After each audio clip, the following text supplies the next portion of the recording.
Hello views, আসসালামু আলাইকুম রহমতুল্লাহি বারকাতু।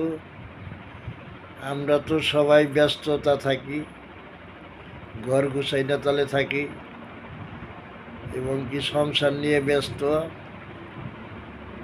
কিন্তু একদিন যে আমাদের এই সমস্ত ছেড়ে আসল ঠিকানায় যাইতে হবে, এইটা কিন্তু আমাদের মনে পড়ে না। এ কথাটা আমরা কেউ চিন্তা করি না।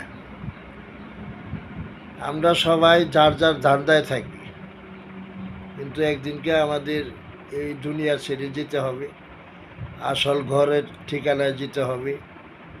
সেই চিন্তা ভাবনা আমরা যেন সবাই করি। এবং কি দর্শক, আপনাদের উদ্দেশ্যে একটা কথা বলি, আপনারা আসলে আমাকে ভালোবাসেন এই বলে আমি ভিডিও করি, তাইলে মাত্র আমার ভিডিও করার কোনো দরকার নাই। আমার ভিডিও করার এত দরকার নাই, কারণ আপনারা আমার অনেক ভালোবাসা দিন। আমি কিন্তু আপনাদের ভালোবাসা পৌঁছে দেওয়ার চেষ্টা করি। আপনাদের যদি সামনে পাইতাম তাহলে আর আমার ভালো লাগতো। তাই আপনারা সবাই আমাকে একটুকার দেখিবেন, ইনশাল্লাহ দোয়া করিবেন, আমার সাথে থাকিবেন। ইনশাল্লাহ আমি যেন সামনের দিকে এগিয়ে যেতে পারি, আপনাদের জন্য কাজ করতে পারি। আল্লাহ হাফিজ।